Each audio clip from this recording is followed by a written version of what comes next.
Mzee Kabila, avant d'être na Tanzanie, c'était un grand homme d'affaires respecté. Mais il dépasse ça normal, Momo. Il dépasse ça dans le pouvoir, mais le français les bien. Il dépasse est au pouvoir, mais elle n'a pas le pouvoir. Je dis Kabila, tu as le pouvoir. Kabila est mort déjà à son pouvoir. Dans Mouibi, dans Papa Naye. À tous les ministres de ne pas engager des dépenses publiques. Kabila a répondu, j'ai reçu les instructions du chef de l'État.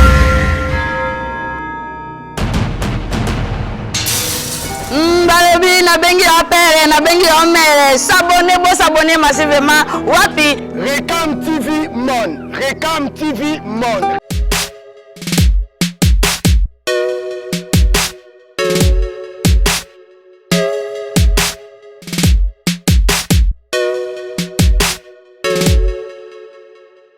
La politique, bon, on s'intéresse à la libération, à la lutte, à la patriotisme.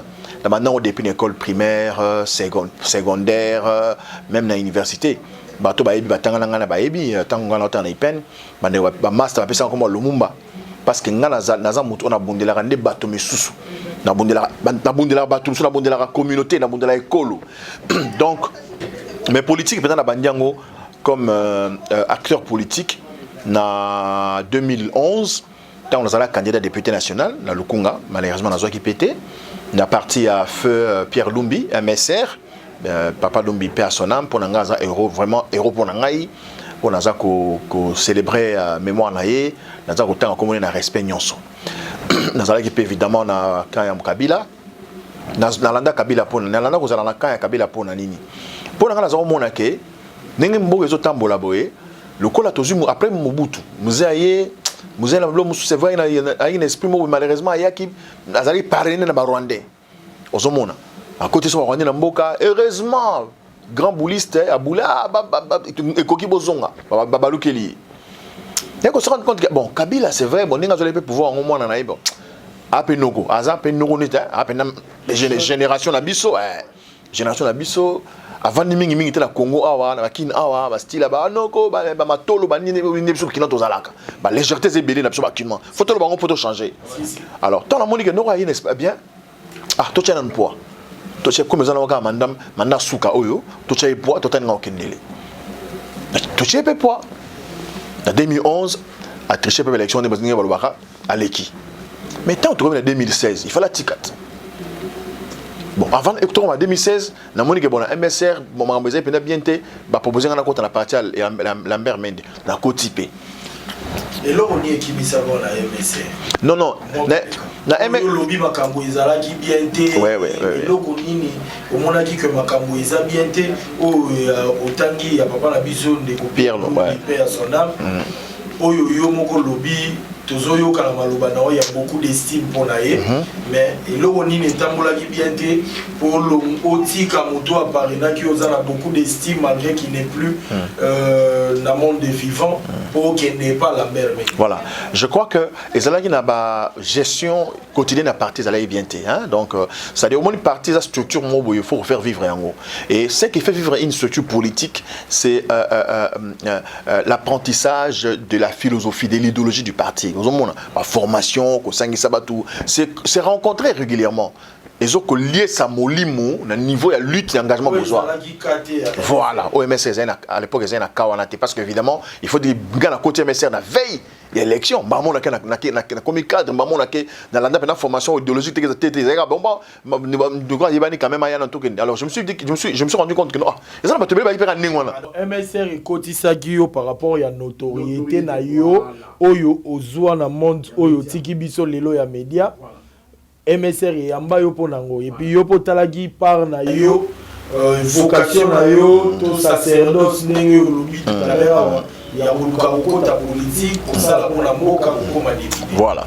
Alors, tant la Monique ezali battant tant ezali pena na longwe facilement et puis comme la bande qui na signé un contrat dans la RTNC à l'époque même des ministres et information donc ezali qui patron et média public ezali qui est important dans la partie naé pour l'avantage né la cario bien donc ya bon bezaté après tu comprendre que non Kabila na boule na zo na soit troisième mandat la bende na ngai donc naza na besoin na zala muto za na lamuka te donc ba raison pena fondé yango wana na longwa na famille politique ya Kabila au longwa na MSR raison formation tout ça Lambert Mende na monyo ndiolingo kima bandeko balandi ya Rekam TV Monde eloko nini ekabola ona Lambert Mende po libala ya MSR tomona te mais libala ya Lambert Mende tomona tango ayambi akotisi yo osala effort en tout cas ndenge tolobaka osala promotion ya boyei na yo na kati ya parti ya Lambert Mende. Donc je crois que na niveau il y a MSN a expliqué donc va comprendre na niveau il y a CCI oui parce que nazalaki c'est ma Kabila je me t'ai dit toi accompagner tina fin ya mandat na ye kilo ya Lambert Mende pe na Kabila yo bolobi question na komi kuna na reçoit avantage ma. Oui bon il y a ça sans avantage il faut être hypocrite moi ngaza clair oui évidemment na tel kilo ya Lambert Mende na kati ya majorité présidentielle à l'époque parce que ngai mutu na sala kutu modération événement munene ya tant que zolonga alliance de la majorité présidentielle pour ma majorité présidentielle na stade Vélodrome na Kitambo voilà des places de Lambert Mende à découvrir mais c'est un garçon là bien il a un langage facile il vivement ko s'exprimer donc de recruter ngai on zolanda paf pendant ce temps nazalaki déjà agent na RTNC 2 maintenant RTNC 2 RTNC 2 comme RTNC 2 développement voilà tant na ba engagé nga toute formation à RTNC 2 développement après ngo na koti na CCU na komi ko travailler na CCU na longwe parce que na moni que CCU et comme ils ont continué Kabila na projet ya ko tripler mandat et je suis parti de là. C'est logique. Dans le j'ai dit non, on va continuer à soutenir Kabila pendant qu'on a violé la Constitution, tant que condition le but deux mandats point barre, ça va pas. Et là, comme on va lobbying à la Dakar, si on va là, va te taper dans la bombe pour le bombelier. Intérêt. Oyo, au côté là qui, ils ont dit pour Lambert Mende était influent, mais meni à moi la mboka Kabila.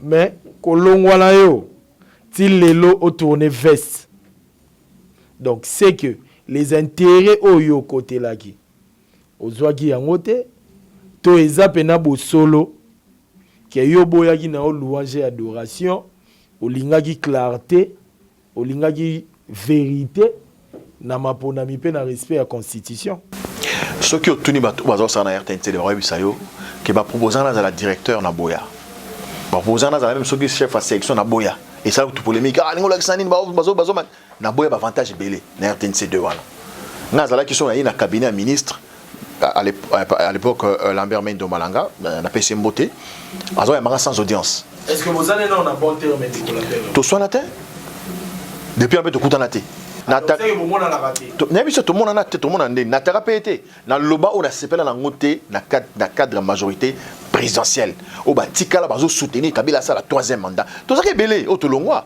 Papa Lumbi balongwa ba Olivier Kamitato balongwa ba Francis Kalombo balongwa ba Moïse Katumbi to ça ke belé et ça ke tellement toko loba ozana kati ya parti nini nazana kati ya ensemble pour la République ya Moïse Katumbi nazali président national ya Dynamique Katumbi président DKP. OK, merci beaucoup.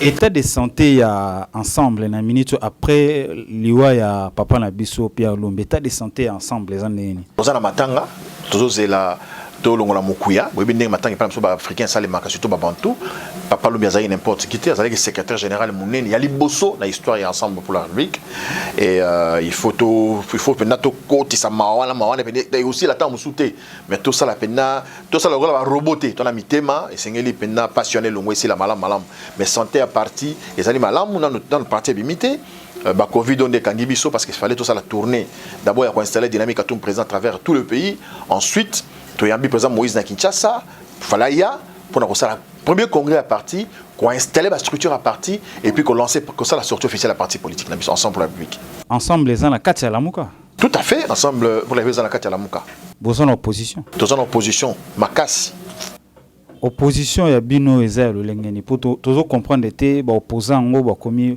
mo ebele to la na tota na IDPS bazana pouvoir mais le quoi ba komi ba opposant ba marche pamba mais IDPS c'est normal Momo IDPS c'est un pouvoir mais il faut que le français les bien l'IDPS est au pouvoir mais elle n'a pas le pouvoir IDPS ça solo na bokonzi mais azali na makoki ya bokonzi te isengeli Non, mais d'abord, est-ce que système politique au un système où ils sont hybrides. Donc logiquement, tu as un président de la République, ou as une institution, président Félix Tshisekedi président. Tu as un parlement, où ils ont deux chambres. Deux chambres, tu as dit Sénat, chambre haute, Assemblée nationale, chambre basse. Après, tu as la cour des tribunaux. Hein, magistrat. Après, tu as l'exécutif, tu as le gouvernement. On a le pouvoir, on a reconnu dans la constitution, il y a un beau cannabis. Ce qu'on y a, à part président, Félix Azali a eu des PES. Assemblée nationale, chambre haute, chambre basse, c'est pas Kabila. Toké na cause des tribunaux, c'est pas Kabila. Gouvernement exécutif, c'est pas Kabila. Azana pouvoir ni. Est-ce que elogoni bako sala? Elogoni UDPS ako sala pour comment na azwa na pouvoir na azwa ki bo konzine nyonso na maboko. Azana ka opposition ndenga zawana. Azana opposition. Azana pouvoir, mais Azana ma coquille à pouvoir. Il faut ce qu'on a l'opposition pour bunda récupérer ma coquille à bokonzi. C'est différent et c'est clair. Likambonde yango wana. Na sentir énergie au bimisi na question ya moment. Ya go détailler ba na pouvoir te bazana nini te. Mais likambupe ya lamuka to solo la nanu. Actuellement, le secrétaire général ne pleut. Qu'en est-il de la santé à partie? Qui est en train d'échappoter parce que Tobo ite moto akufi, nde lobite ke to kanga maboko. Il faut tout assurer que fonctionnement il y a parti oyo nanu bon. Togo benga ngo parti te togo benga ngo rassemblement parce que légalement nanu est commis parti politique te. Lelo lecture ni to sala bo perdre moko ya motuya oyo lobi mawana ko longwa te mais to kamwe lelo to moni ke mawa déjà la mère mendo ya mbaka wa pesa ka ba biso alati sayo ilika ba journal elongwe mais lelo est-ce que santé ya rassemblement o kombola ngo nanu tozoyi bati lamuka po bozape nan de ko Mike Mukeba ino autant nyonso kasho nde kasho yo ba ute ko bola o dernièrement wa nga babenga ngai batuni nga kufi to ndenge nini. Au fait lamuka mais le rassemblement à Moïse Katumbi ensemble pour la République, c'est ça des dénominations des combos à partir. Les combos à partir sur Ezobota Makalamingite. Ensemble pour la République. Pour la République. Ba kombo petulembi. Na ligue penana e bande kombo ba kombo petulembi. Peza bino mokote obo telemi. Bozo ganga bozo loba. Et belé pe baganga.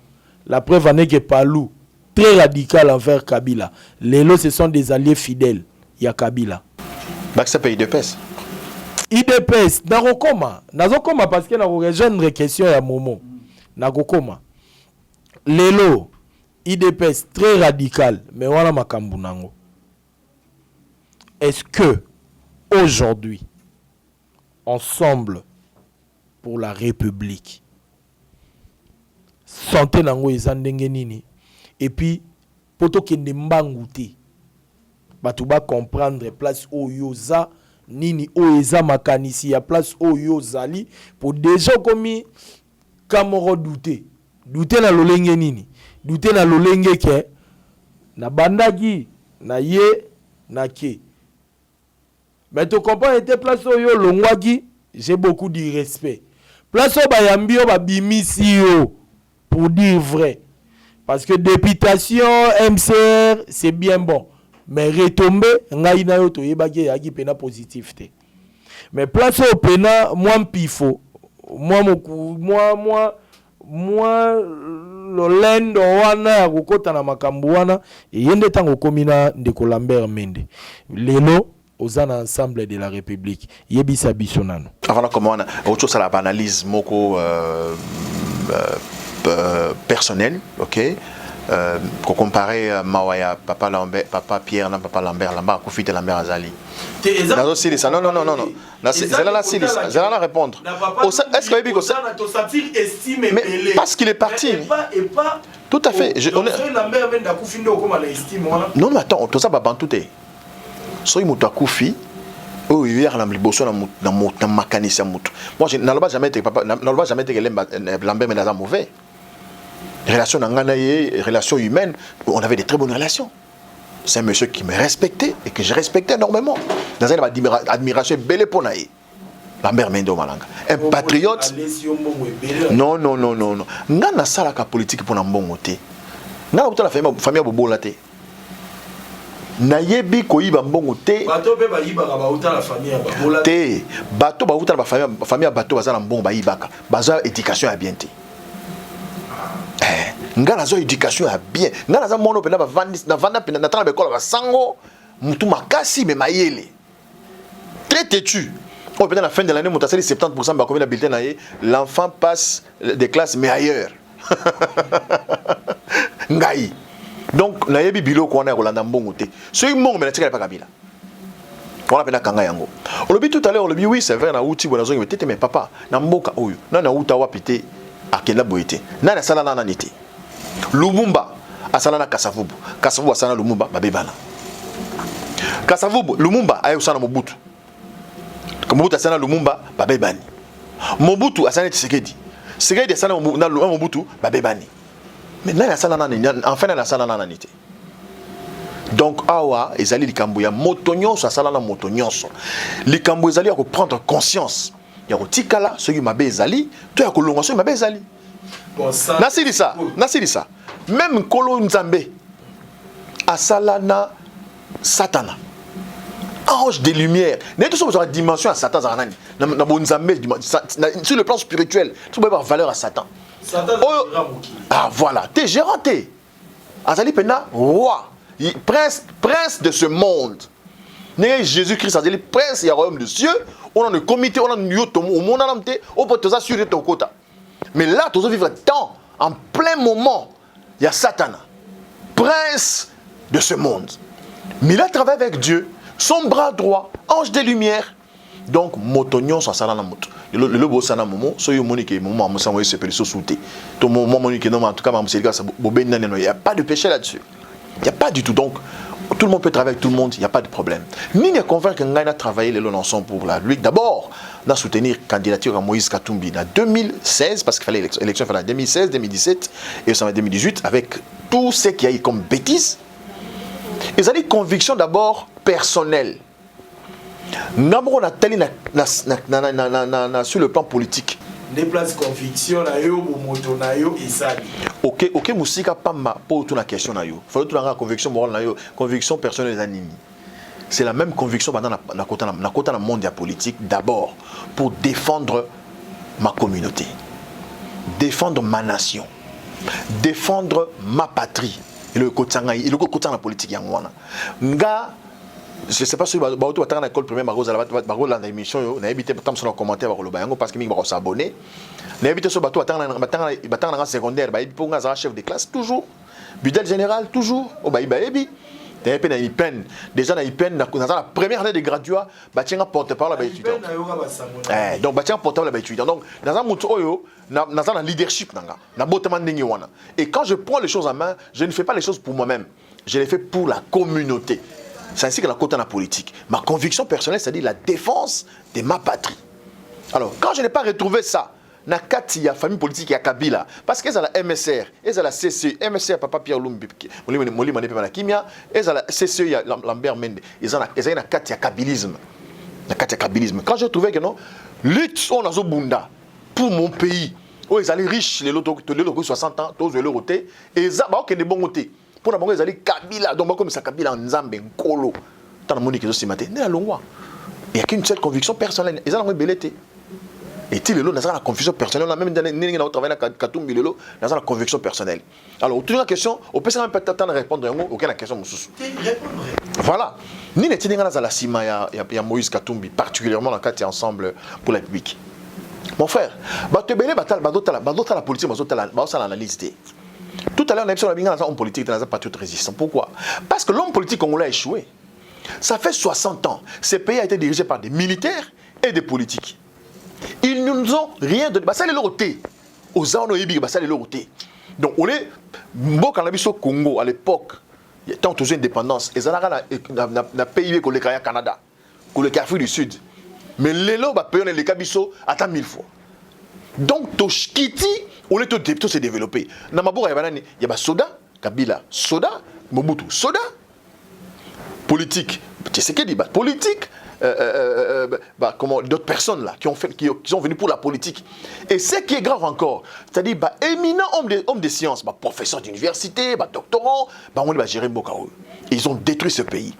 Donc, le leadership politique et le leadership militaire a lamentablement échoué. Seul Mobutu, 32 ans. Kabila vient, seul Kabila, 18 ans. Ça, la sommation sur 60 ans. Solution yo nango oyo monique ba politique te ka solution na ka réponse na répondre à la question nazo pesa ba illustration bozo katanga illustration continue bien évidemment laissez-moi terminer voilà donc il est maintenant temps il y a koluka ke to pesa leadership politique to pesa mutu aza leadership managérial c'est brebi manager ngolo banini manager za mutu azu voilà ayebi kozwa eloko sika longo bani ko tiango sika longo bani ozu mutu te mutu a ça la bien te to tchai ko to pasa la bien ça c'est management négocier être capable n'est-ce pas de faire des analyses anticiper ça c'est manager et lelo na classe politique na biso lelo aucun homme politique ou aucun acteur social ne peut être aussi manager que Moïse Katumbi. Je parle bien de management. Ma preuve est allée. Moïse a eu équipe le rôle à Mazembe. Quand on est vite à Nezalaka, Imam. Boyebi qui vite il y a 15 ans, il est Mazembe Moussika. Tu es bien go. Mais le lot, quand il est Mazembe, Azul Mazembe, Mazembe joue 2 Coupes d'Afrique et chaque jeu. Donc Mazembe, ça fait 10 ans, ils ont 4 champions. Donc Katumbi, c'est un vrai manager aujourd'hui. À Longoli, Mazembe, à niveau ASBL, la commission entreprise. Ça, la commission de la statut entreprise. Ça, ce sont des choses qu'il faut saluer, qu'il faut encourager. Les mal maintenant avec nous, les Congolais, on ne sait pas voir ça. On vous raconte à longueur de journée. Moïse Aïba qui bouille, avec Kendagina bouille, mais s'il vous plaît, si Moïse Katumbi avait volé, je ne pense pas qu'il y a un amour de la vanille, un amour de la chauffée. Parce que Aïba té, mais créer là, il va fracturer le couteau, il bien go. Ou il y a ceux qui ont stoppé, ou ceux qui ont mercenariat, tout ça. Donc tout ça, tant que sango, sango, qui va faire banquette, bon, ils ont le couteau. Bah juste quand tu me balles, on va condamner la bah kima. Moi les gars na TV mondial là-bas que non bah ça va imposer là.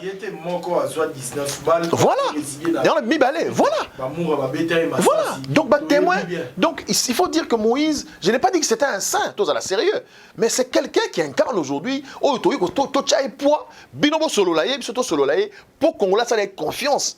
Nous sommes en 2023 bah venir comme président de la République. Et puis c'est le seul président au pendant tout le monde à se préparer pour sa président Bokaou. Kassavou va préparer à été. Mon frère c'est vrai. On n'a jamais préparé Kassavoubou. Les Belges se sont venus. C'est important. 45 secondes pour tous ans. Ok, c'est ça. Tout le monde dernièrement sur Internet. Kassavoubou beaucoup tout. À avoir raté l'élection. Le mouvement coûte ça c'est troisième. Voilà. Donc Belge a sali ma réunion ce type pas précipité. Bah tché Kassavoubou président. Bah tché le mouvement. Bah il y a des gars qui ont raté. Bah on en conflit. Parce que bah biso tous indépendance. Biso va sondole la bisongo. Les Kama. On n'a pas. Non, mais qui parle? Mais c'est moi qui parle. Ce sont mes analyses à moi. Mais j'ai 48 ans aujourd'hui. Je suis né en 1972. J'ai appris l'histoire. Non, non. Moutou Arobongisa Congo Azalité. Moutou Arobongisa Congo Azalité. Congo et Kobonga. Naba Congolais. Main dans la main. Ça, c'est très important. Je vous explique des choses sérieuses. Prenez le temps de m'écouter quand même. C'est important. Voilà. Si vous m'arrêtez, beaucoup qui me s'enfile l'idée. Lumumba n'a pas été préparé. Kassavou et Lumumba, pas du tout. La preuve est que, pourtant, on va aller. Président, si je suis Premier ministre, parce que si je suis président, tandis que le Premier ministre a la majorité dans le Parlement. Et puis le discours est à Guinée. Voilà. Donc, quand il a fait ça pour l'indépendance, Kaluma Téléma a un discours à l'Omaloba, pour la qui n'a été. Donc, c'était des gens qui n'étaient pas préparés. Mobutu, c'est ça qu'on connaît dans Zabanga. Il veut prendre le pouvoir, il dit clairement, sachant qu'Aza préparé pour dire Mboka Talobi, Bobé Sahara a 5 ans. Homme politique, Sototro, la discipline militaire, tous ont sa discipline, et puis tous ont sa pouvoir dans la civile. Il savait. Il était conscient qu'il ne fera rien. Il a demandé que 5 ans. Mais ces gars vous tapent 32 ans. Détruisons tous les tissus économiques laissés par l'homme belge. Toké Mobutu Akei, Musée Kabila, avant d'être dans Tanzanie, c'était un grand homme d'affaires respecté. Oh. Côté personne ne nous expliquer, c'est l'histoire de ce pays. On refuse pas. Mais Moïse Katumbi a été Makaya Bout. Vous avez une photo donc, Musée Kabila a été Makabri na Tanzanie, kuna a été Mikebuka na Rwanda est bandit guerre pour écouter na Congo. Batali non. Batali non Bizimakara yoza pena Rwandais RVC. Batali de gosse Bouga non boluka congolais. Baké bazui Musée batie na mutu ya Afdel. Moussa Koti na mboka bandit bien mais comme il n'était pas préparé, ne connaissant pas les réalités politico-diplomatiques à l'époque de la mondialisation, Moussa a été éliminé. Ouais, après Moussa, l'Ikama. Alors, il a été au président. Quand on a soi-disant mon musée, elle est au président. Ça, c'est le Congo. Et à la fin, nous avons Tshisekedi qui tombe comme un cheveu dans la soupe. Na Genève, Kabila a imposé Bissoye. C'est vous dire que ce pays, il n'y a pas quelqu'un qui a été préparé après. S'il vous plaît. Tout à fait. Kabila nous a imposé, n'est-ce pas, de par une tricherie, de la honte. Tshisekedi à la tête de ce pays. Est-ce que moi, je mâche les mots quand je l'ai dit? Est-ce que j'ai changé de couleur de peau? Est-ce que j'ai changé de nom? C'est ça, c'est l'histoire de notre... C'est l'histoire que nous allons conter à nos petits-enfants. Merci. Donc voilà, s'il vous plaît, un peu, des gens qui n'ont pas été préparés pour gérer ces pays. Et tous, Banana Lukasavubu, Okena Mobutu, Oyena Musée Kabila, Oyena Joseph Kabila, Oyena Félix Tshisekedi, ils sont arrivés au pouvoir pauvres, sans ne fût-ce que 50 000 $ dans le compte. Bazan a monté. En arrivant au pouvoir. Nous avons aujourd'hui quelqu'un qui a été préparé sur le plan managérial, sur le plan politique et sur la gestion de la Res Publica, parce que Moïse a géré brillamment, vous le savez avec moi ici, la plus grande province riche de l'époque, le Grand Katanga. Donc, et aujourd'hui Moïse, c'était millionnaire, personne ne peut le refuser. Ce monsieur... Le seul à être formé pour être président de la République, pour vous, c'est monsieur Moïse Katumbi. Je n'ai pas dit formé. J'ai dit préparer. Préparer. Voilà. En tout cas, préparer, je ne sais pas, former, n'a habité place différente. Et à ma classe. Et à ma classe. D'accord. Préparer comme vous voulez. Voilà. Pour être chef de l'État. Diriger ce pays avec brio, c'est Moïse Katumbi. Préparer, ta formation, et où tu n'es pas américain. Non. Tu n'es pas européen. Pas du tout. Tu n'es pas banane. Pas du tout. Parce que la histoire ya Kasavubu bolo barakaka to boyite to yoka bino bato bundimi bosa musala ngwa sacerdoce politique. Kasavubu discours aya nango eza mondele mutayebisa ye ba conseiller ya Kasavubu côté ya Lumumba ba conseiller ya Lumumba mondele au documentaire eza lelo ya kobomba te ayebisa ye ke soki Kasavubu asilisi telema kende koloba mbala moko. Pour dire dès le commencement jusqu'à aujourd'hui, même koyoka maloba na yo baliandi Rekam TV Monde bayota la biso elingi koloba ke pouvoir yango même o Moïse Katumbi azo bomela nzoto o bino bozo promettre biso boko sala ya malamu ya ebele po oyo nyonso tu baleka moko ta prometa mabe moko ta loba ke te ngane na abwe na otombola ba salaire sikote o te ngane na abwe na otongana nga ba école te na osaba hôpital te mutu nyonso est capable de tout faire siko banani oyo ba américain ba européen ba asiatique ne mutu ba roya kocha Moïse Katumbi na pouvoir pour apparemment soki totali mboka oyo ezotambola nde na libanda na badire na yo na ndenge tolandi. Vous avez raison. Mboka oyo tilelo 60 ans toujours indépendance té. Toujours peut-être décolonisation. Mais indépendance toujours ya ngoté. Ya monde toujours balukaka anase. Mboka munene de la Congo ezana bozui nyonso ya monde. Congo ezana richesse nyonso ezaka oyo utaka o nature apesaka. Congo ezana yango. Mais toza wapi lelo. Donc, c'est pour vous dire que il est grand temps. Le peuple congolais s'approprier souveraineté naïe. Pour voter Moutoua, pour voter en 2023, et ça la Moutoua outil vraiment la légitimité à peuple, pour représenter le peuple valablement. Et ça la présidence de la République, et ça l'assemblée élective, et ça l'émanation à volonté à peuple souverain. C'est sa priorité, préoccupation dans Naï. Et ça la tête belge, on t'appelle ça, c'est Moutoua américain. Mais tu vois,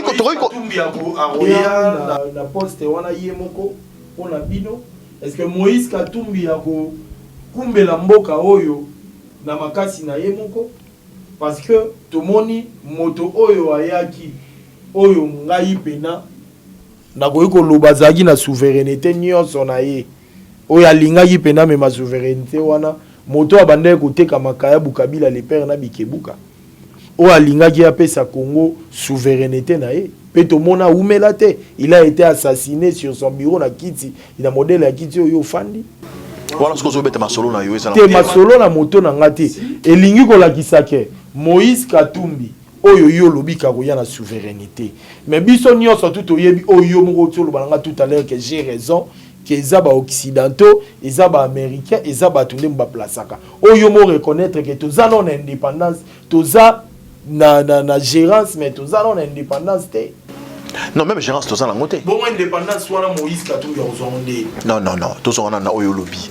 Au lobby tout à l'heure que M. Kabila, il a appelé sa peuple souverain, il a la souveraineté. Même lui, il a souveraineté. Il était aussi dirigé. Mais oui, mais il est avec les Rwandais. Aux Arabes, déjà à l'époque, non? Je crois bien. Mouzé est arrivé ici avec les Rwandais. À chaque Rwandais, chef d'état-major général à Congo. Non. Mais pendant que ça infiltré Bisso, c'était trop tard. Oui, na bango sokoti bango pesi bango chef d'état-major général. Il y a forces armées, il y a Mboka Nabino. Mais attends, il contrôle tout. Est-ce que le Rwandais va contrôler Bisso? Mais renseignement congolais, il y a ces services renseignement na Bisso, ils ont la Mboka Rwandais. Est-ce que c'est là que nous appelons que les non, tozo loba, non. Est-ce que ça biloko et ça biloko ya kolobate, ça biloko nazo bisayo. Donc de kokale fo ya Kabila za Rwandais. Bah oui, aux Congolais, bah tu wana. Bon, au moins on comprend, on a expliquer le fonctionnement service, il y a renseignement à la télévision. Bah beta boni, bah boma boni.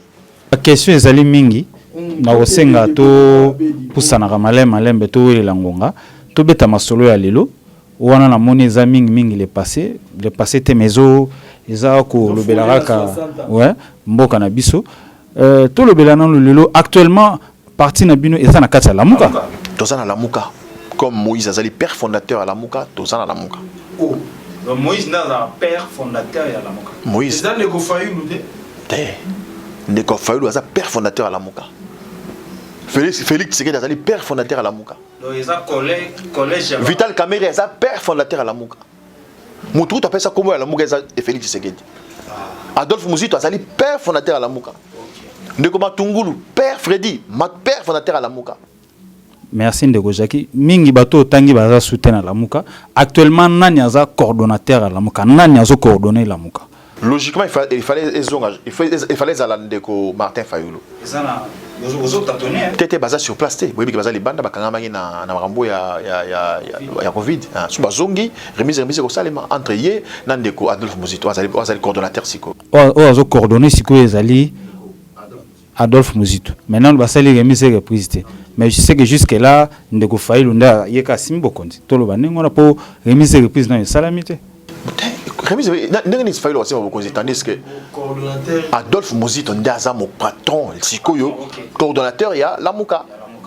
Actuellement Adap. Je crois soit en États-Unis dans la Belgique, mais en tout cas dans les places pas précisément. Donc azali bana mboka. Merci beaucoup.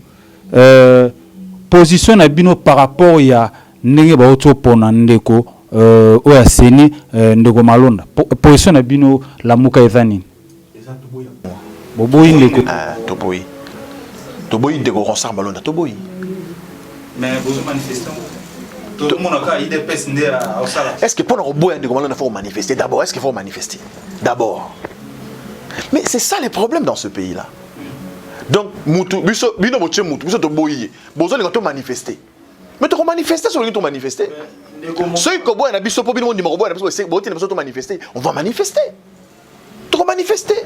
Ndeko Jakindala. Boboyi.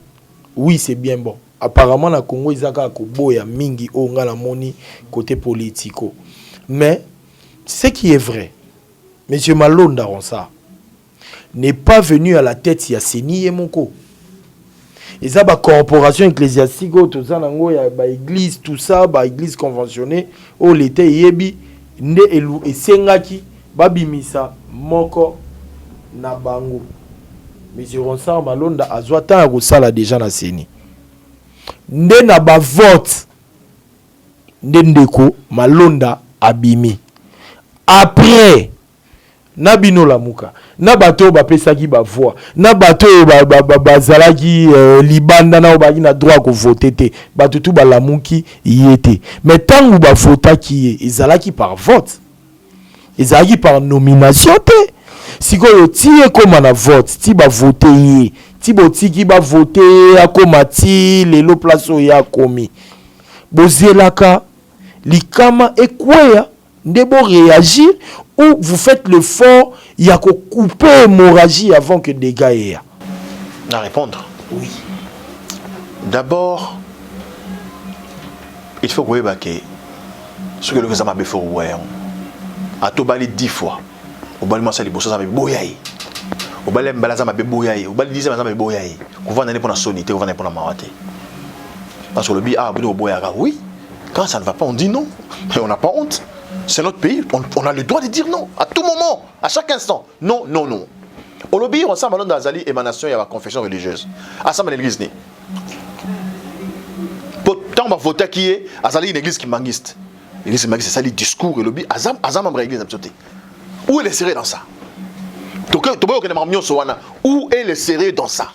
Si ba komi na niveau ba koma na ba vote, dès le début, il fallait tolo balango fiasco tolo balango je sais pas escroquerie je sais pas la toango nini Ndeko Cédric tout n'a pas question mikuse pour toi avancer aux autres développer sujet na yo si to koma na point wana ya pour voter bayebaki yango te batiaka batu est-ce que bazwaka ta kotanga biographie est-ce que bazwaka ta kotala place bauti est-ce que bazwaka ta koyeba aza nani asalaka nini atambolaka ndenge nini aussi ici oui c'est là mutu nano pende l'expérience oza maele comprendre que eza bozoba eza magui c'était de la tricherie ka ba question tuni wana batalaki te pesa ba batunaki boyete te Ndeko, au moins ensemble Malonda wana aza candidat ya Kabila mais eza yenda Kabila a besoin à gérer sénité. Bazo présenter monsieur no poto boya et après babisa mutu. Ce n'est pas lui. Ce n'est pas lui. OK, c'est bon. Tolobi, au lobby ba confession religieuse des fois et pour na muto à rediriger Seni. Mais to sali 3 élections conflictuelles dans mboka oyo. Tout c'est parce que kaka muto a gérer Seni ou ta la confession religieuse. Est-ce que tu as changer té loi organique wana o ça Seni. Trop changer loi organique. C'est pas besoin de lobby. Bah ok, des bang pour nani. Base avant de voter Moutorosala, bah membre ya Seni, il faut bah ça la non réforme. La loi même qui dit que Moutou Oyo, il faut outa na gérer Seni, il faut outa na confession religieuse wana, il faut échanger le wana bilo wana. Parce que ça bilo outa na Sun City. To connaître 3 scrutins awa a problème. Au lieu d'élection, Sabiso et Sengombo veut développer scrutin aussi la crise. La dernière crise, c'est en 2018, c'était catastrophique. Et c'est trop ça, ça n'a audité. Bosoma machine boni ezikaki, boni élection qui n'a boyé, boni. Toi, il y a des après, bon, ça va. Tout le monde dit que tu as les 3 scrutins simbité bandeko. Toi, tu as un tout bon, on a mis beko oyo. Au lieu d'ezalake, mouton, tu as la confession religieuse, bon, toi, tu as province, nous c'était des personnes. Bon, quand on a pas pour le marron, par exemple. Donc, chaque chose, il faut tirer les leçons du passé, mon frère. C'est ça. Il faut tirer les leçons du passé. Sinon, on est dans une circonstance où, malheureuse où nous sommes en Goulou alors. Nous sommes en Goulou, nous sommes en Papillon et les grands damiers qui sont avec ta dame et Zakabila. Ça ne va pas. Alors là, c'est vous, pas moi. Je refuse. Lelo sikoyo tozo comprendre été. Demain, c'est un opposant. Tout le monde bat tout le José Makila ou contre Kabila Lelo. Ils sont pour Kabila. Tout le monde bat belé les François Mamba na MLC Lelo ba changer na bango. Ba face ba makambo belé belé. Lelo pe tous en époque ya muto yo kutu oya zaki lokola cerveau moteur mututu ayebaki ezaki kombo mibale Moïse Katumbi Francis Galombo penande ko Kabila. Lelo bango pe bazate changer face. La majorité, parce que Radio Trottoir, oui, les pensées de gens, oui, façon de voir les choses, ça dépend de la personne, oui, mais Batouana, Pemeni ya Kabila, Balongwa, pour partager habiter ya Congo, oyo ba politiko ya mboko ba zoa, et salama isu bongote ou comment? Parce que tozo yeba sous-souté, tant majorité et pesi opposition ya kanate.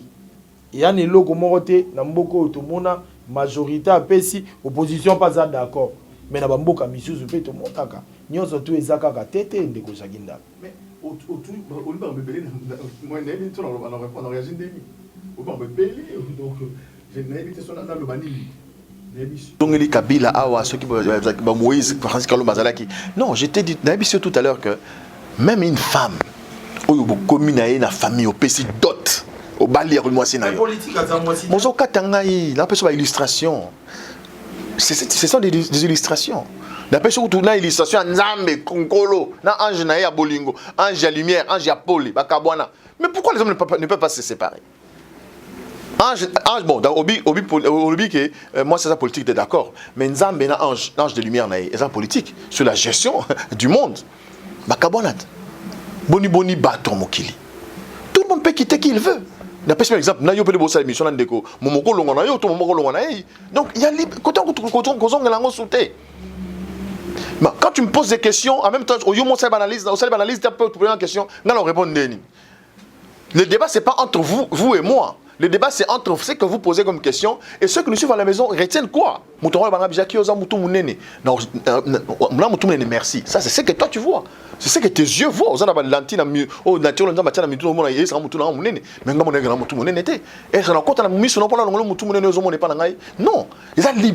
monde est libre de dire. Il y a des gens qui pensent que Kabila, comme vous l'avez dit tout à l'heure, Kabila a payé pouvoir. Ils sont libres de croire ainsi. Moi, je dis Kabila, tu as payé pouvoir. Kabila est mort déjà à son pouvoir. Dans Mouibi, dans Baboumi, papa naïe, dans ma condition, ils sont là qui normalité. De Jaginda, c'est contredire, on dirait. Loba. Pour lobby, pouvoir et Félix Tshisekedi et Outil dans Kabila. Donc c'est que Kabila a fait sa pouvoir. Mais avant le pouvoir, Félix Tshisekedi et Kabila, dans le lobby, Azan, il est au pouvoir, mais il n'a pas le pouvoir. Est-ce que je ne l'ai pas dit? Pourquoi tu vas dans les. Je te dis évidemment. Félix est au pouvoir, mais il n'a pas le pouvoir. Kabila continue à prendre le pouvoir. Quand je dis pouvoir, ça dit la force de gérer. Mais pendant quand je parle du concept qu'on pèse sa pouvoir, ça dit qu'on va désormais, en tout cas, dans la président, dans la logique des choses, dans la valeur républicaine. C'est pas si je me fais comprendre. Ah, ok. Pesa biso makanisina yo na coalition ya FCC cash. Est-ce que ça va venir? Coalition, on a mariage, on a FCC na cash. Ils en à venir. Et même attends la présidence en côté. Attends la présidence. Exacté. Ah mais papa, mes coloniaux sont offerts dans la télévision. On l'a raté. Le loba minga mogo. Mais émission sont les grands là FCC na cash so bazawana to lobati na suka basone ba mbale. Souci na bino ezake ba panzana po bino la muka boya bokangana na IDPS. Il muka kozala IDPRD na IDPS ba panzana tandis que pas panzana. So panzana ça va. Oh, non non panzana. Ah bon? Ah bon? Ah bon, vous allez comme officiel. La semaine passée, président Félix Tshisekedi Tshilombo, président élu na Mboko pour batuna ba élu. Selon you. Oh, selon moi. Mais non mais tout cela. Le lobby que Kabila peut ça va pouvoir yo lobby Kabila est au pouvoir, Kabila peut ça va pouvoir té. Donc c'est que Félix Tshisekedi a été élu. Vous comprenez? Normalement. Ah oui. On y va. Mais au moins, jeudi, il y a semaine passée, avant que le président Zouapé puisse se retrouver en Belgique, place Aza, Azalaki, na causerie morale na Kabila Kabange dans Tsele na résidence ya Félix Tshisekedi Tshilombo. Ça c'est très bien. On peut qu'on formule que Nanzela. Il y a Félix président de la République reconnu dans la Constitution. À quel côté on Kabila en quelle qualité? Kabila Zanay. À quel côté on a pour consolider relation ya FCC Nakash. Ça veut dire que ça ne va pas. Comme tu le bien honte. Et là on est moni à ça ne va pas. Mikolo soit dit parce que finga baboya makamwana. Félix a outé Genève ya ki abiba jalobi na retraite signature nanga. Mais pas style le bani alongo na coalition na Kabila. Asa longwe. Base quoi limité wana kaka. Chaque jour on l'a bangote. Non, attends la réseau on l'a bangote. Akasi. Base jalobi na longo na signature na Genève au longwe. Base jalobi longo na coalition na Kabila au longwe te. Mais kolongo na Genève. Ibalobi eza déjà ndenge batu pe ya la muka o na landa na ba intervention mususu baloba ke ba moto oyo asala que lelo base oyo salamaka na Genève ezala disloqué et que UDPS UNC elongwa ezali ndeko Vital Kamerhe oyo pe bazoloba ke politiquement ndeko Kabila na Félix Tshisekedi ba écarté sous complot pe ya ndeko Moïse Katumbi. Bon bat bakanisi no sko ngai no bandeni makamwana. Yo zandeko ya ensemble. Oui, on a un bichot. Analyse na yo pe na nyoso tu ani sali. Tu yosko zo moni ozo na likamukation prendre le bagage. Non, ça le kuta, moi ils ça va monter. Non, moi je suis pas dans ça. Moi j'ai dit des choses que je maîtrise. Okay. Bon, sur le ce qu'on a dans le but le minute on peut pas sur la bagage à cause moi je ne peux pas faire ça après mi qu'ils aient solo. La mi bololette. Mais mieux lobby, bah lobby que nous avons boyé ba carte Vital Kamerhe na compétition Kabila ya Moïse Katumbi. Oui. Si c'est vrai. Je ne suis pas informé. Parce qu'on peut c'est logiquement au bout de Salimi. Pour nous, c'est réel. Mais Genève, Kamerhe, Vital Kamerhe, écarté, Félix Tshisekedi écarté, na compétition Moïse Katumbi. Oh, mais ça c'est génial ça. Pour nous, ndeko Kamerhe togi à Leli na itandoike kiza complot politique. Mais est-ce que détournement wana pour nous, est vrai? Ou pour nayo ou conclure ndenge ndeko Kamerhe conclusaki pour dire que ils allaient complot politique. Tu baki ça. Kamerhe a dit qu'ils complot contre le chef de l'État. Il faut baki ça. Mais oui, ils ont complot. Là-bas, il procès politique, oui, il procès sa politique d'une manière ou d'une autre, philosophiquement, idéologiquement, il fait la politique. Parce que Kamerhe a la politique. Kamerhe a commis qu'on peut ça, qu'on a gouverné à banque, à Misambon ou Neni, soit la politique. C'est un projet. Pourquoi les gens ne comprennent pas? Bah, français, mais là, c'est un projet politique. Mais oui! Le soubassement est politique. Kamerhe est arrivé au point de gérer notre argent, nous, parce qu'il était politique. Bon, quant à dire que, oui, voilà, ils allaient procès. Non, là-bas, ils allaient procès contre le chef de l'État. Oui, évidemment. Hier, ils ont incriminé un détournement. Parce que la loi dit que ceux qui l'État n'a pas locaux, à côté, ça m'a acheté. L'État congolais a son bélo quand on repère à conflit à mon cacheté. Bitaku raït, ABC bisobi projet dans un an on biso paye à 36 sur combien de maisons. Tout on a 3 tranches. Voilà la logique de la loi. Mais Kamerhe a qui comme ça plus de 57 millions de dollars ba paye ça tatana mukolo Jamal mon cash. Ba ABC paye que mon exacté abibo que nous on la réserve. L'issue on est en wana. Alors, tant qu'il y a un procès politique, un procès contre le chef de l'État, oui, parce que la personne qui a vraiment trahi la Constitution, qui a violé la Constitution, c'est le président de la République. Oh. Oui, mais voilà ce que je m'ai évité. Mais t'as les abisso quasi. Tant que tu en 2018, je présenté un programme, un projet de société. Moi, je me rappelle à l'époque, le président Félix a présenté un projet de société dans l'hôtel Béatrice. Programme tant soit comme président. Ambition comme président, dans 5 ans, dans 10 ans, pour prévoir projeter 2 mandats. Budget était 80 millions, mais 4 milliards. Entre autres, c'était 40 millions, ceux qui combien de milliards par 20 milliards par an. Bon, on a beau ça calcul, mais c'est un peu ça va terme. Terme référentiel, on a beau ça. Ok. Ndingo lobby, va voter président, d'accord. C'est quand il y aura un président. Au sala, voter sur base, il y a quel projet de société? Je crois qu'ils allaient poser au projet de société, au salaire de campagne. Ils vont voter au président. Ok. Maintenant, comme tu es président, qu'est-ce que tu dois faire? Tu as l'obligation, en tant que chef de l'État, parce que tu as un gouvernement bicaméral, tu as un premier ministre, mais c'est le président qui est le chef du gouvernement. Parce que c'est le gouvernement exécute le programme du président de la République, qui a été élu au suffrage universel direct, s'il vous plaît. En même temps, nous nous retrouvons dans une situation de confusion où le président est élu au suffrage universel direct, les députés mêmement, qui se retrouvent dans une institution qui est au-delà de tout consacrée, une institution budgétaire, l'autorité budgétaire. Le Parlement. Malheureusement que les présidents ne contrôlent pas. Nous allons plus loin. Nous allons retrouver qu'au-delà de l'autorité budgétaire que le président ne contrôle pas, il y a l'exécutif qui doit faire respecter ou exécuter le programme du chef de l'État présent élu. Mais malheureusement, ce gouvernement n'est pas du chef de l'État. Nous nous retrouvons dans une situation d'ambroglio. Qu'est-ce que la Constitution dit? La Constitution dit ceci. Le président amène son programme. Non, allons-y mollo mollo. Le président a son programme. Le Parlement est là. Le gouvernement est l'émanation du Parlement. Du Parlement, ok? C'est-à-dire quoi? C'est-à-dire que le gouvernement dépend du Parlement. Le président donne au gouvernement qui doit exécuter son programme. Le gouvernement amène le programme du chef de l'État auprès du Parlement qui est l'autorité budgétaire. C'est lui qui a l'argent. Parce que notre argent, c'est notre argent, c'est l'argent des Congolais. Et qui nous représente, c'est les parlementaires qui nous représentent. Et ce sont eux qui donnent notre argent au gouvernement pour exécuter le projet du chef de l'État pour l'intérêt de notre peuple. Voilà. C'est comme ça, c'est ça la politique de Roman Ngezoleka.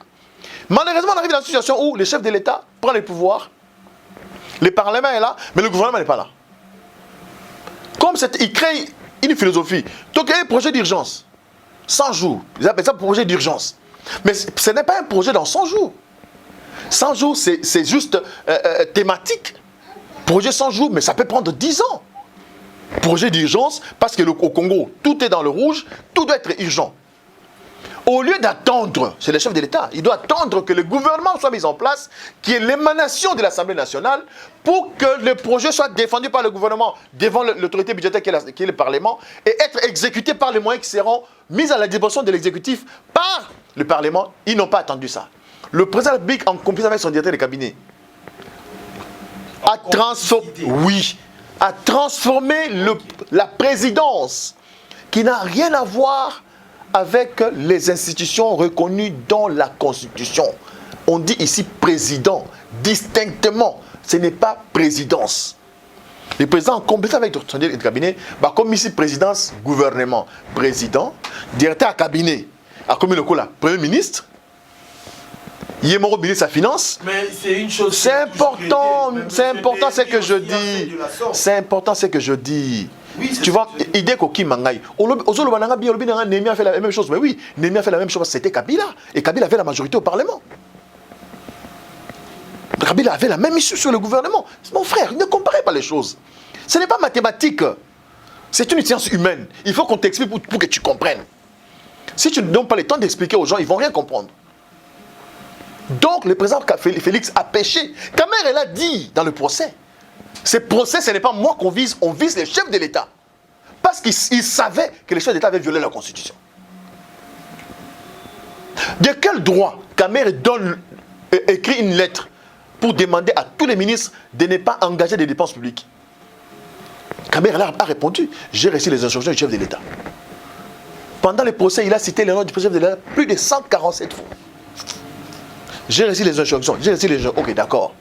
De quel droit le directeur de cabinet, qui n'a aucun mandat électif, qui n'est que responsable d'un service administratif de la présidence, peut ordonner, n'est-ce pas, les dépenses publiques, décaissement de la... Voilà. Jusqu'à donner des injonctions au directeur général de la Banque centrale. Voilà là où se trouve la trahison. Voilà là où se trouve le vol. Voilà là où se trouve la mafia, tu sais qu'elle dit. Et on doit le dire avec force. parce que c'est notre pays. Donc tout le monde on a bossé Mokendeko, Vital Caméra, Ibi Moté, ba Ibi Lungo, na Félix Tshisekedi qui est le Ndeko Vital Caméra ayibi mbongo, yemo côté ayibi na makoki pe na nguya ya Félix Tshisekedi. Tu es politico, mais de fois aussi trop spirituel pour tout le monde. Moutoye na déjà na ba kekele na soto. C'est important. La spiritualité. Donc, le Congo, Ndeko Cédric,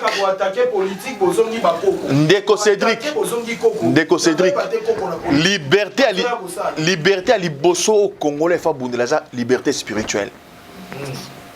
Congo zotambolate tozana nyonso, tozana ba mai na bisobe, tozana ba diamant, tozana ba cobalt, tozana mabele ozana biloko nyonso, mais Congo zo ke liboso te poto pesa ba nzambe na bi ba kola biso mi Congo.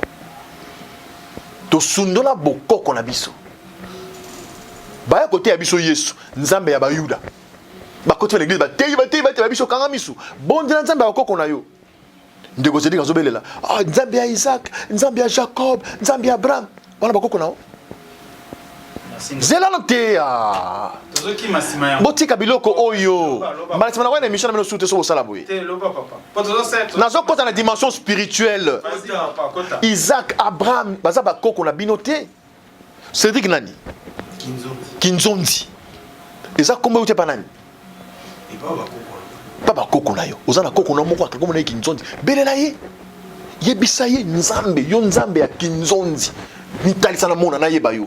Bandana ko senga bolimbisi. To sambela nzambe to comment sambela bakoko. Nzambe ya bakoko. Po yambote bay la biso ba yambo militaire ba ya. Il faut lire, il faut entrer, c'est sur Google. Discours ya roi Léopold II devant les missionnaires au dans la Congo. Abi on bokenya na mboka na ko tia ba nzambe oyo, botia ba Bible. Mais boy quoi? Boy ba ke batona bazana nzambe na bango.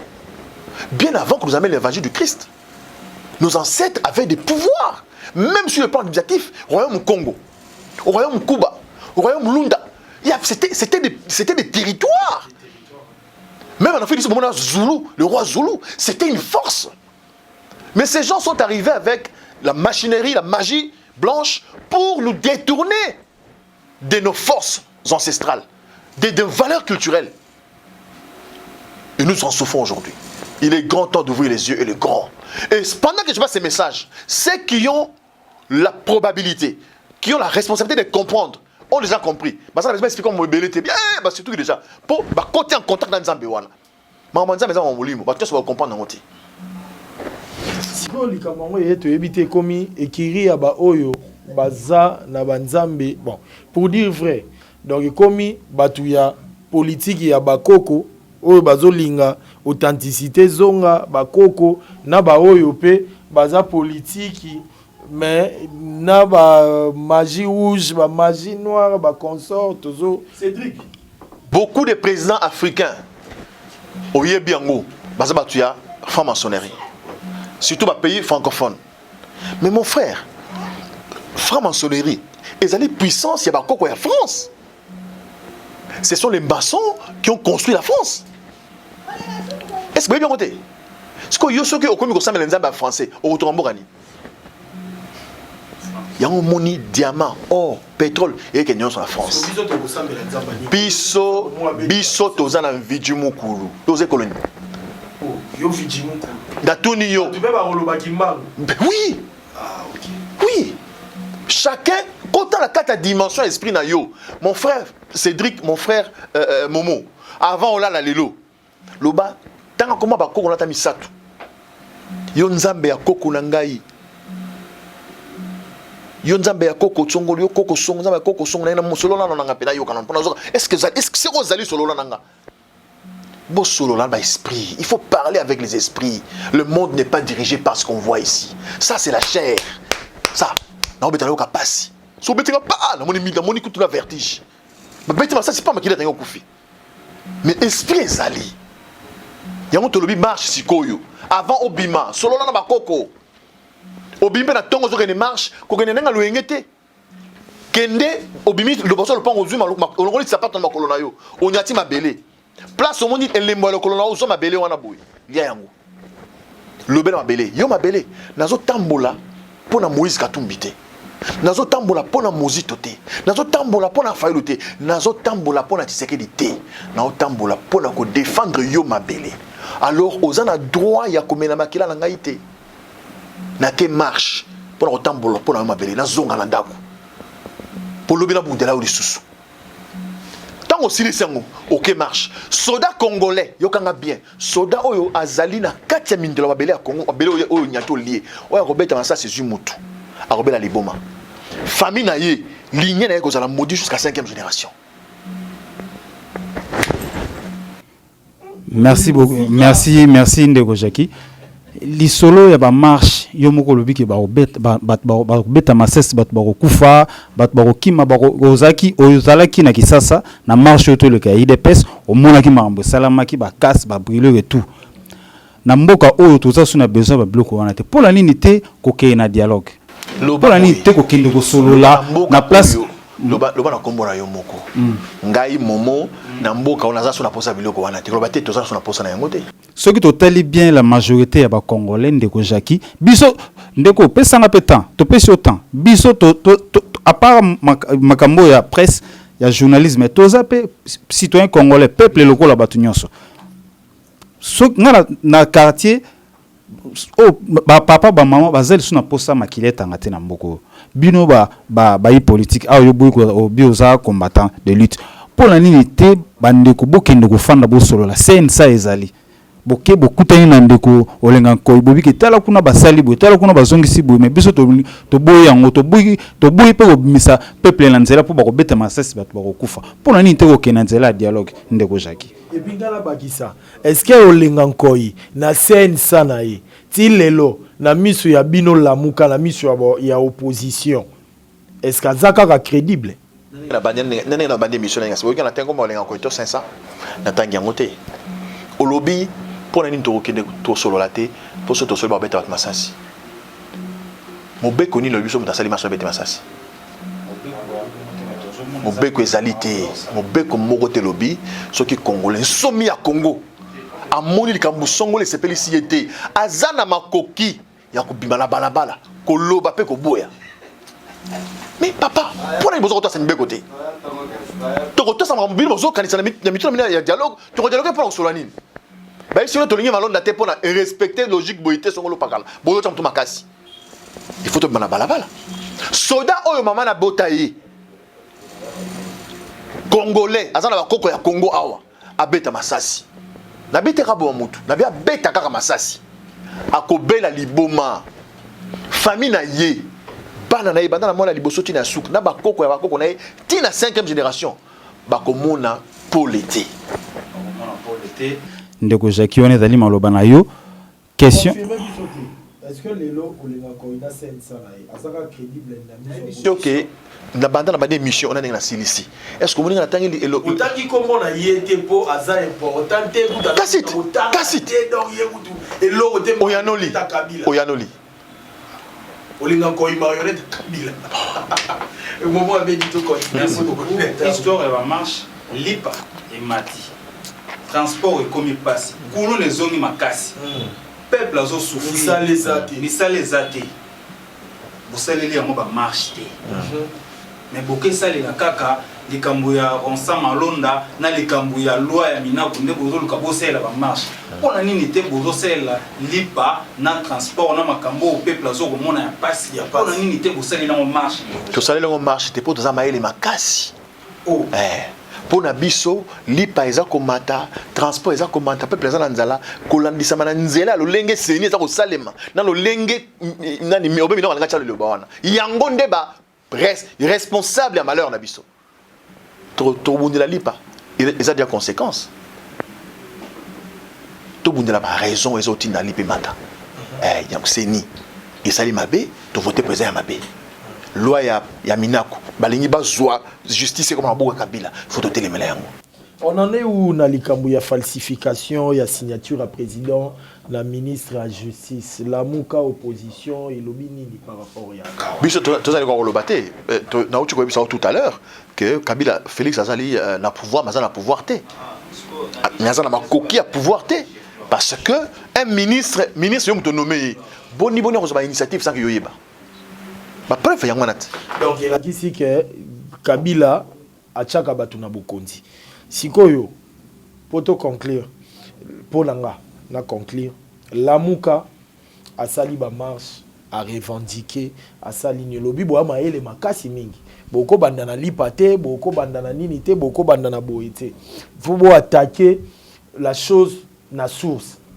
Source isa ko attaquer déjà ba seni ndenge bo lobby, ko attaquer ba institution parlement et consort. Revendication à la ka na moko to manifestation ya ka marche. To moni ba marche ya Lamuka, to moni yo moko komagiti na point za l'agressé, to mona pe ba torture politique, ya visa, to mona ba séquestration, mais makambo depuis banda ya boutisa kanelo côté. On s'assure que ensemble pour la République, lelo soki pe bokomina o esika IDPS luka banda kala pendant 40 quelques années. Lelo ezui to moni batu bazo yimaka kaka. Est-ce que lelo ensemble pour la République, ce qui est commis na o esika, il y a kozwa bâton de commandement ya Congo. Vous êtes sûr, monsieur Jacques Ndala, d'amener les choses comme il se doit. To yebi ke kobonga ya Congo za Léona Lobité. Ce qui est vrai. Donc ceux qui peuvent bozala kanango bonga comprendre ndeko Kabila, bonga comprendre ndeko Félix Tshisekedi. Apparemment, tout le monde a regretté yango epé sa maakate.